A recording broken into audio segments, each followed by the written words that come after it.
आज की कहानी रेशमा की कहानी है। चलिए शुरू करते हैं, देखते हैं रेशमा की कहानी क्या है।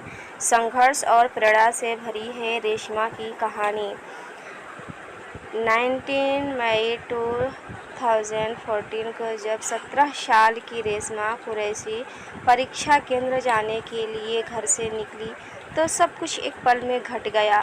वे लोग उसकी ओर दौड़े, उन्होंने उसे पकड़ा, उसके बाल खींचे, उसके चेहरे पर तेजाब डाल दिया और कुछ ही पलों में रेशमा जीवित मुर्दे सी जलने लगी। तेजाब ने पहले उसकी चमड़ी जलाई और फिर हड्डियों को गलाने लगा, लेकिन वह रेशमा के दिल में लगी आग को नहीं बुझा पाया।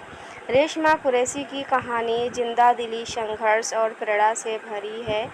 वे हालातों के आगे बिखरी नहीं, बल्कि उन्हें अपने पक्ष में करने की कोशिश की। वे डिगी नहीं, बल्कि हर बार और मजबूत बनकर उभरी और दुनिया को दिखा दिया कि हौसलों के आगे कुछ भी मुश्किल नहीं। उनके मुश्किल वक्त में उनके अपनों ने ही उन्हें नई इबारत लिखने को प्रेरित किया। तान्या सिंह जैसी सशक्त महिलाओं ने अपनी संस्था की मदद से रेशमा कुरैशी को उस मुकाम तक पहुंचाया जहां से उन्होंने हमें इंसानी ज़िंदगी के मोल को पहुंचाने का संदेश दिया।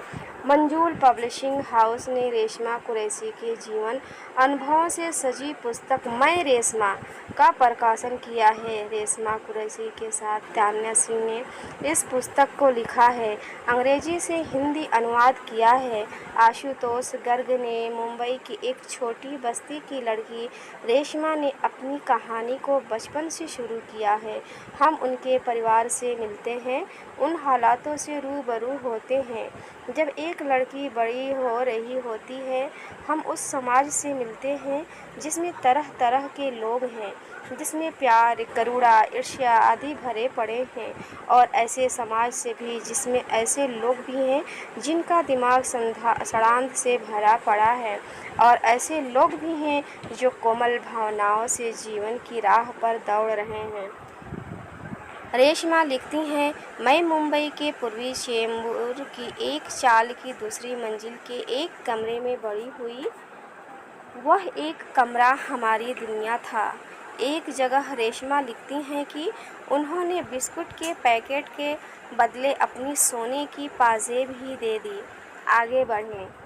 मैं सबके सामने अपनी जीत का बखान करना चाहती थी।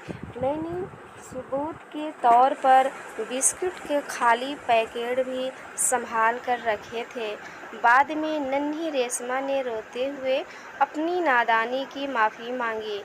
उनके पिता ने हंसते हुए कहा, तुम्हारा जितना मन हो उतने बिस्किट खाओ।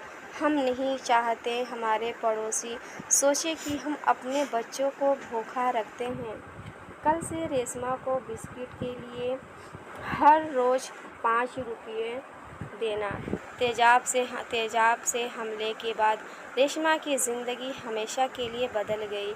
हालांकि उन्हें उसके बाद हर दिन दर्द का सामना करना पड़ा, लेकिन सामाजिक संस्था मेक लव नॉट स्कॉट्स ने रेशमा को एक अलग पहचान दी। Sir Richard Branson, Sachin Tendulkar, Shashi Tharoor जैसी मशहूर शख्सियतों ने उनकी प्रशंसा की। ब्रैनसन कहते हैं कि रेशमा के दुख और उसकी उत्तरजीविता की यह कहानी इंसानी हिम्मत की शानदार जीत की गाथा है। वहीं तेंदुलकर के अनुसार रेशमा के प्रेरणादायक जीवन से बहुत कुछ सीखा जा सकता है।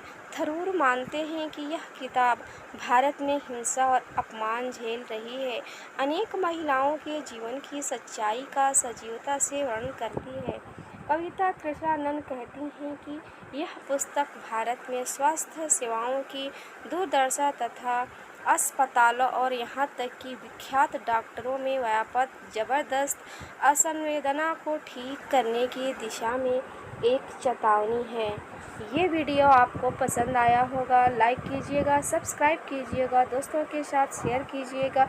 इसी तरह से मैं दूसरा वीडियो लेकर के आएंगे। तब तक के लिए बाय बाय, अल्लाह हाफिज़।